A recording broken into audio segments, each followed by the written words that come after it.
बिस्मिल्लाहिर्रहमानिर्रहीम। अस्सलामुअलैकुम। इस लर्न में खुश आमदीद। लास्ट टाइम हम लोग डिस्कशन कर रहे हैं, ये आपके सामने कौन सी एक्सरसाइज ओपन है, 15.1 कह लें, 15 कह लें। एयरपोर्ट्स तक हम पहुंच चुके हैं, लैंडिंग कर चुके हैं, बस अब थोड़ा सा काम रह गया है।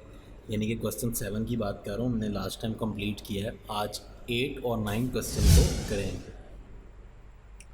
बहुत आसान क्वेश्चंस हैं, बहुत आसान, कुछ भी मुश्किल नहीं है। बस थोड़ा थोड़ा हर एक में साइंस है थोड़ी सी। तो ख़ास तौर पे क्वेश्चन 9 में करना चाहूँगा। क्वेश्चन 8 बहुत आसान है, पहले हम इसको अंडरस्टैंड करते हैं थोड़ा सा। क्वेश्चन 8 में वो ये कह रहा है कि एक लैडर है, लैडर सीढ़ी को कहते हैं, एक सीढ़ी लगी हुई है। फॉर एग्ज़ाम्पल आप यूँ समझ लें कि वो 17 मीटर लॉन्ग रेस्ट का मतलब ये है कि जहाँ पे वो सीढ़ी लगाई आपने, जहाँ पे उसके पाँव हैं सीढ़ी के, foots against a vertical wall. The foot of the ladder is 8 metre away from the base of the wall. How high up the wall will the ladder reach. बहुत इंटरेस्टिंग क्वेश्चन। आसान अल्फाज अभी आपको इसमें बताता हूँ कि वो कहना क्या चाह रहा है। वो सिर्फ ये कहना चाह रहा है कि आपकी एक, समझ लें कि ये एक आपके पास वॉल है, ठीक है, ये एक दीवार है, ये एक क्या है, दीवार है। हमारे पास क्या है कि एक सीढ़ी है, उस सीढ़ी को हम लगाने लगे हैं यहाँ पर। लेट्स से कि ये आपकी जो है वो सीढ़ी है। अब बात ये कि ये जो सीढ़ी है यहाँ पर पड़ी हुई है, लेट्स से कि ये एक पॉइंट है, इस पॉइंट पे आपकी सीढ़ी पड़ी हुई है, लैडर पड़ी हुई है, और इधर से जो डिस्टेंस है, मैं वो एक सेकंड आपके साथ देख के शेयर करता हूँ कि कितना डिस्टेंस उसने बताया। हाँ, 6, ये आपको उसने बता दिया कि ये 17 मीटर है, और यहाँ से लेकर जो यहाँ फासला है जहाँ पे आपने इसको लगाया है, इसके जो फुट्स हैं वो 8 मीटर है। ये प्रैक्टिकल लाइफ की एग्जांपल है, जैसे पीछे एरोप्लेन वाली एग्जांपल प्रैक्टिकल केस की थी। तो ये आपने बताना है कि आप अगर इधर सीढ़ी रखते हैं 8 मीटर दूर दीवार से और 17 मीटर की सीढ़ी है, तो वो कितनी हाइट पे जाके, कितनी हाइट पे पहुंच सकती है। तो ये आपसे कोई क्वेश्चन पूछ सकता है रियल लाइफ में, बताएं कि ये जो एक्स है, यानी कि जिसको हम एक्स अननोन कह रहे हैं, ये कितनी हाइट है। बहुत आसान, राइट एंगल ट्रायंगल यहाँ पे बन रही है। हम जानते हैं कि वही फार्मूला आप इसको यूज़ कर सकते हैं, इसको नाम दे दें, इसको ए बी सी का नाम दे दें, तो यह ज़्यादा आसान हो जाएगा। तो हम जानते हैं कि जो आपके पास ए बी है, इस चीज़ का अगर आप स्केयर लें हाइपोटेन्यूज का, it is equals to A C square plus A B square, S B C square, ठीक है। दोनों छोटी इस साइड का स्केयर प्लस इस साइड का स्केयर लें तो वो इसके बराबर आना चाहिए। हम अगर इसके अंदर वैल्यूज़ को पुट करते हैं तो क्या होता है, ए बी की वैल्यू कितनी है, 17,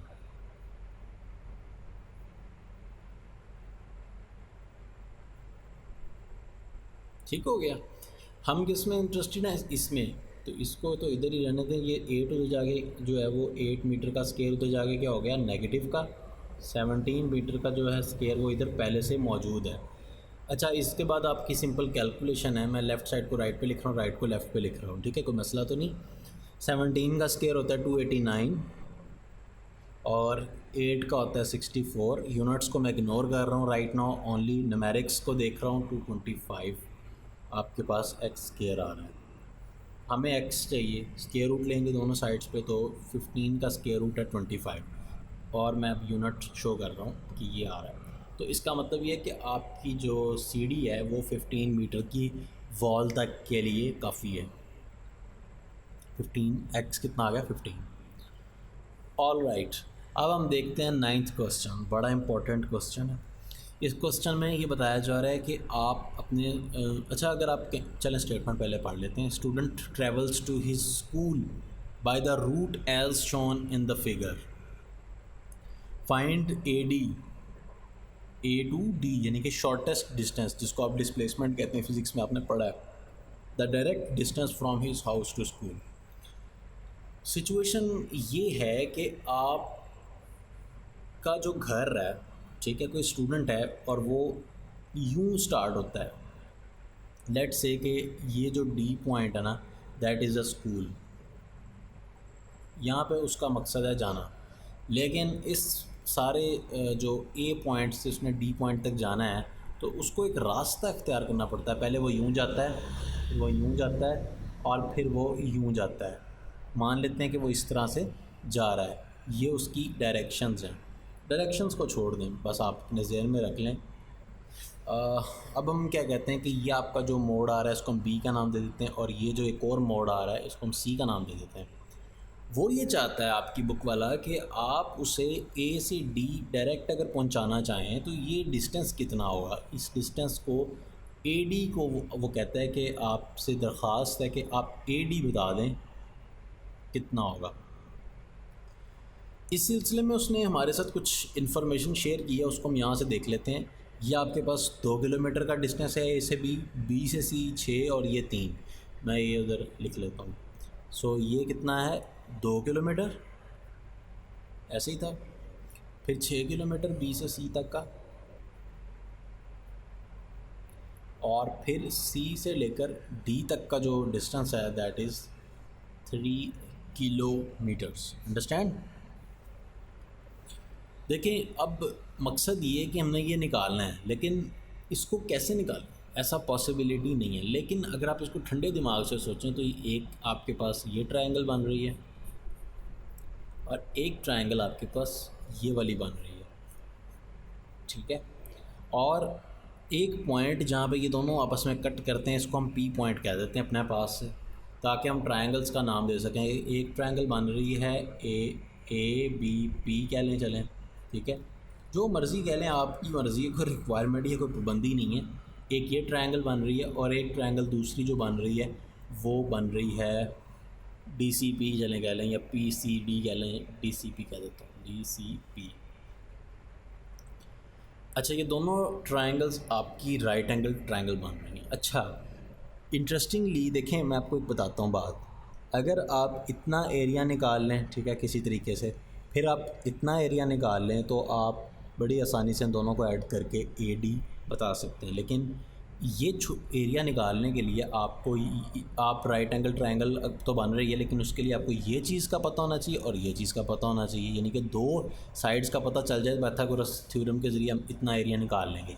इसी तरीके से ये जो दूसरी ट्रायंगल है इसमें भी अगर आपको इस साइड का एरिया और ये जो नीचे वाला एरिया इसका पता चल जाए तो बड़ी आसानी के साथ आप without any hesitation you will find out the hypotenuse A B.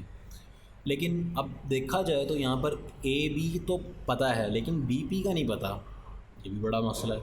इसी तरह से यहाँ पर भी देखें, डी सी का तो पता है, पी सी का नहीं पता। लेकिन एक अच्छी चीज़ यहाँ पर ये है कि आपको बी सी का डिस्टेंस पता है।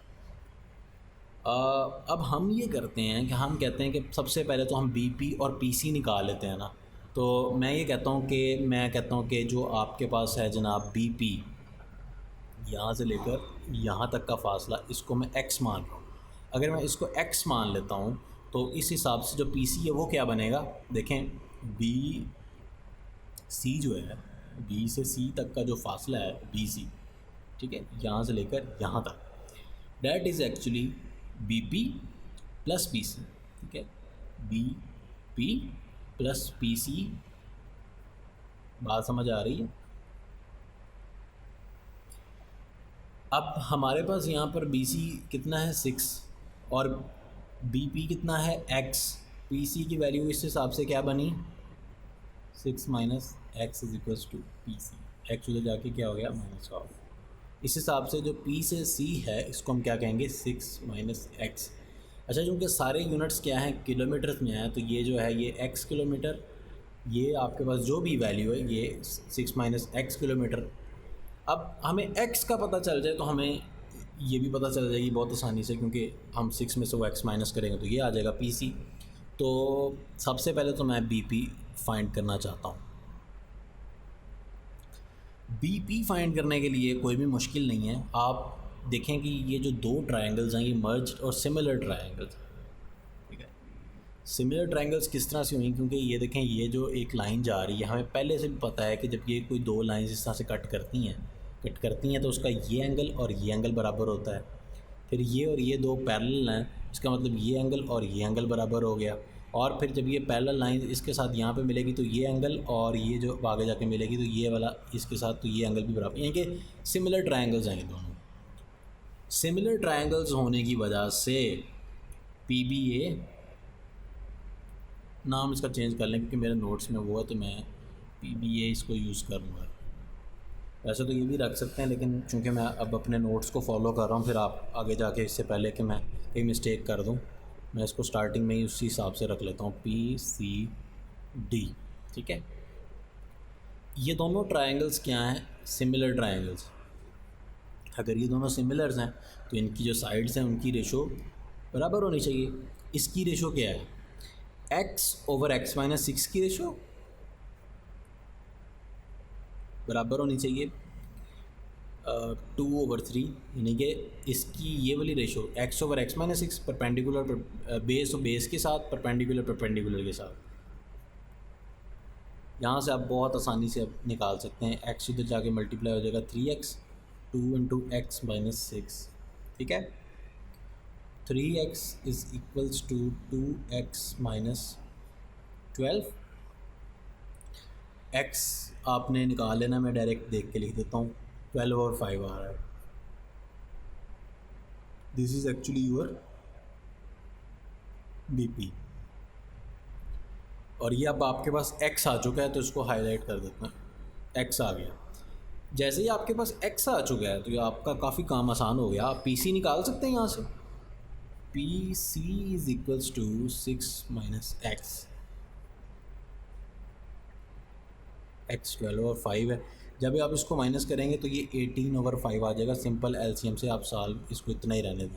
तो यहाँ से आपके पास जो है वो PCB आ चुका है, PC भी आ गया, BP भी आ गया। अब आप इजीली यहाँ से क्या निकाल सकते हैं? DP निकाल सकते हैं और AP निकाल सकते हैं, और फिर हम उन दोनों को एंड पे ऐड कर देंगे, जैसे मैंने आपको स्टार्टिंग में इसकी बताया कि हम कौन सी अप्रोच यूज़ कर रहे हैं। तो मैं सबसे पहले जो है वो क्या निकालना चाहता हूँ, PD निकाल लो। तो PD निकालने के लिए ये हाइपोटेन्यूज का स्क्वायर = हाइपोटेन्यूज किसके बराबर होता है भाई? इसके स्क्वायर के और इसके स्क्वायर के। तो लिखवाएं जी PC² + CD²। अच्छा जी, PC क्या है यहाँ पर? PC इज़ एक्चुअली 18/5 इस चीज़ का स्क्वायर, और यहाँ पर CD क्या है? 3 इस चीज़ का स्क्वायर। डायरेक्ट लिख देता हूँ क्योंकि टाइम शॉर्ट है, आप इसको मैथमेटिक्स को खुद से सॉल्व कर लीजिएगा। 549/25। ठीक हो गया। स्क्वायर रूट लेने के बाद नहीं, स्क्वायर रूट से पहले, अभी हम इसका स्क्वायर रूट लेने लगे हैं। तो PD = इसके बाद स्क्वायर रूट लेने के बाद जो आएगा वो मैं आपके सामने रख रहा हूँ। असल में कि मैथमेटिक्स अब हम इतनी ज़्यादा एपिसोड्स बना चुके हैं तो इट इज़ सेंसलेस कि मैं इसको बार बार मैथमेटिक्स को ही एक्सप्लेन करूँ कि 2 × 3 का स्क्वायर कैसे ओपन होता है, 3 × 3 और 3 × 3 कितना होता है? 9 होता है। तो ये सारी सेंसलेस बातें अगर इस टाइम पे उसको की जाए फिर तो इतनी बड़ी सीरीज़ बनाने का मकसद ही ख़त्म हो गया। तो ये आपके पास PD आ गया। इसी तरीके से आप यहाँ पर दूसरी वैल्यू निकाल लें, और वो क्या है? आपकी AP। ठीक है, तो AP भी आपका उसी तरीके से हाइपोटेन्यूज है। तो हाइपोटेन्यूज का स्क्वायर किसके बराबर होता है? AB का स्क्वायर + BP का स्क्वायर। अगेन यहाँ पर भी आप वैल्यूज़ लगा देते हैं। AB हमारे पास ये वाली वैल्यू 2 थी, और ये जो भी हमने x निकाला है वो 12/5 आ रहा है। डायरेक्ट लिख देता हूँ 244/25, दैट इज़ योर AP का स्क्वायर। अब हम AP में इंटरेस्टेड हैं, नॉट इन द स्क्वायर्स। तो AP जो है वो आपके पास आ जाएगा 2/5 √61। ऑल राइट, नाउ क्या करने लगे? बहुत अब फाइनल देखें, एक वैल्यू आपके पास ये आ गई, एक आपके पास ये आ गई। हम अभी जो हमें उसने बताया था ना कि ये आपका क्या है? घर है, ये आपका स्कूल है। आपने घर से स्कूल तक का शॉर्टेस्ट रास्ता बताना है जो कि बिल्कुल सीधा मलाने पे आए। अब हम इधर से लेके इतना भी देख चुके हैं और इधर से लेकर इतना भी देख चुके हैं। AP + PD करेंगे तो AD आ जाएगा कि नहीं आएगा? तो यहाँ पे मैं लिख देता हूँ कि AD = AP + PD। ठीक है, तो इनको आपस में ऐड करना है 3/6 स्क्वायर रूट ऑफ 61 प्लस 2/5 स्क्वायर रूट ऑफ 61। यहाँ से आप 61 का जो स्क्वायर रूट है दोनों में है वो उसको आप कॉमन ले लेंगे तो ये बहुत आसान सवाल हो जाएगा। 3/6 प्लस 2/5 इनका आपने एलसीएम ले लेना है। एलसीएम लेने के बाद जो भी आंसर आएगा। अच्छा एक चीज़ यहाँ पे मैंने मिस्टेक की हुई है, ये 3/6 लिखा हुआ है। आई एम सॉरी कि ये मुझे लगता है मैंने अपने नोट से देख के लिखा था ना, तो ये 3/5 आएगा। सॉरी ये मिस्टेक है। यहाँ पर आपके पास दोनों तरफ 5 बन जाएगा तो एलसीएम भी बहुत आसान हो जाएगा। तो फाइनली आपके पास जो अंदर वाली सारी चीज़ है वो 1 हो जाएगी। तो जो आंसर आएगा that is square root of 1 kilometre. Kilometre क्यों लिखना है? क्योंकि ये एक डिस्टेंस है और जितना भी ये डिस्टेंस बनता है वो किलोमीटर्स में हम शो करेंगे। अच्छा जी, इसके बाद आ जाती है बारी आपकी रिव्यू एक्सरसाइज 15 की। Review exercise 15 is a very very simple exercise and whole exercise I will just assign you as a home assignment, but just as a case of the recap देख लेते हैं कि कोई अगर चीज़ इसमें अब मुश्किल है या कुछ और ऐसी चीज़ है तो उसको देख लेते हैं। लेकिन जैसा कि मैंने पहले भी बताया कि बहुत ही आसान है, बहुत आसान चैप्टर था ये 15। तो जस्ट वेट अ सेकेंड ताकि मैं यहाँ से अपने नोट्स में देख लूँ, एक बार के ओपन कर लूँ।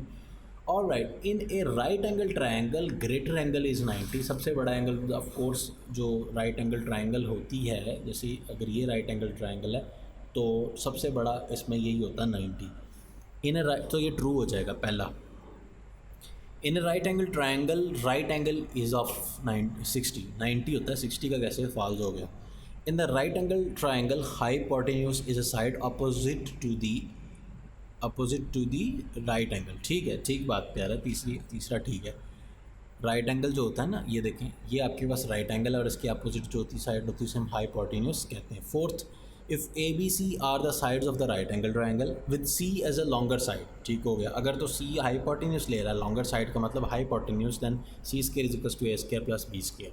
Last but not least, if 3 centimeter and the 4 centimeter are the two sides of the right angle triangle, then the hypotenuse is 5 centimeter। देखें ये क्वेश्चन छोटा सा उसने बताया है।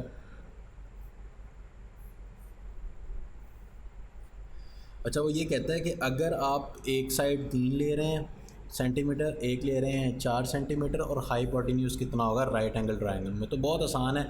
जितना भी है हाइपोटेन्यूज उसका स्क्वायर, पाइथागोरस थ्योरम के मुताबिक इसका स्क्वायर प्लस इसका स्क्वायर, तो 3 का स्क्वायर कितना होता है 9 और इसका कितना होता है 16, तो ये टोटल क्या हो गया 25। अभी इसका ये है स्क्वायर। अब हम स्क्वायर ख़त्म करने के लिए दोनों साइड्स के ऊपर क्या करेंगे, स्क्वायर रूट लेंगे, तो हाइपोटेन्यूज इज इक्वल टू 5, सिर्फ 5 आ जाएगा। आंसर इज़ 5 उसने कहा है, तो इसका मतलब ये स्टेटमेंट भी ट्रू है। देखते हैं आगे भी कोई एमसीक्यूज है। लास्ट एमसीक्यू जिसमें वो कहता है कि if the hypotenuse of an isosceles right triangle is this, then each of the other sides is of length. नहीं भाई, ये किस तरह से वो कह रहा है, एक आइसोसेलेस ट्राइंगल है, पहली चीज़ तो ये, if the hypotenuse of an isosceles right triangle, वो आपको बता रहा है। ठीक है, आइसोसेलेस राइट ट्राइंगल का मतलब, आइसोसेलेस ट्राइंगल का मतलब ये होता है कि कोई सी दो साइड्स जो है वो बराबर होनी चाहिए। ठीक है, अब वो दो साइड्स इस तरफ भी तो बराबर हो सकती हैं कि ये साइड और ये साइड बराबर है, और इनको अब मिलाने पे ये आपका हाइपोटेन्यूज, यानी कि हाइपोटेन्यूज डिफरेंट है जबकि ये और ये बराबर है। उसने ये कहा है कि हाइपोटेन्यूज मैं आपको बता रहा हूँ स्क्वायर रूट ऑफ 2 रख लें यहाँ पर, तो जो दूसरी सारी ये वाली साइड है वो भी 2 है, ये वाली साइड जो है वो भी 2 बनती है। Let's see, 2 square plus 2 square is equals to square root of 2 square. इस हिसाब से तो ये वैलिड आनी चाहिए ना, इस साइड का स्क्वायर बराबर होता है इन दोनों के स्क्वायर को ऐड करने पे। तो वैसे एक बार देख लेते हैं, उसने कहा यही है, हाँ ठीक है यही कहा। तो ये देखें, ये तो 4 हो रहा है, ये भी 4 हो रहा है, जबकि यहाँ पे 2 आ रहा है। ये 8 बराबर 2 होता है? बिल्कुल नहीं। इसका मतलब ये जो उसने सारी की सारी बात की है टोटली रॉन्ग है। अच्छा, ये क्वेश्चन आपकी असाइनमेंट है, बहुत ही आसान। इसमें कोई सी एक वैल्यू वो छुपा लेगा तो आपने बता देनी है। पाइथागोरस थ्योरम में जैसे भी मैंने बातें करते करते 2-3 क्वेश्चन सॉल्व भी करते हैं पाइथागोरस। ये देखें, जैसे ये किया था, ये आप इसका नाम x रख लें, तो जो आपका x होगा उसको आपने x लेके सॉल्व कर देना है। एंड पे आंसर्स भी दिए होंगे, उनके साथ आपने इसको टैली कर लेना है। कोई किसी किस्म की मसला है, कोई परेशानी है तो आप फिर भी पूछ सकते हैं। इंशाल्लाह कमिंग लेक्चर में हम नया चैप्टर स्टार्ट करने वाले हैं, तो फिर इंशाल्लाह तब मुलाकात होती है। दुआओं में ज़रूर याद रखिएगा, इसकी प्रैक्टिस कीजिएगा। कोई चीज़ समझ नहीं है तो भी ऑफ कोर्स आप सपोर्ट हासिल कर सकते हैं। टेक केयर, अल्लाह हाफिज़।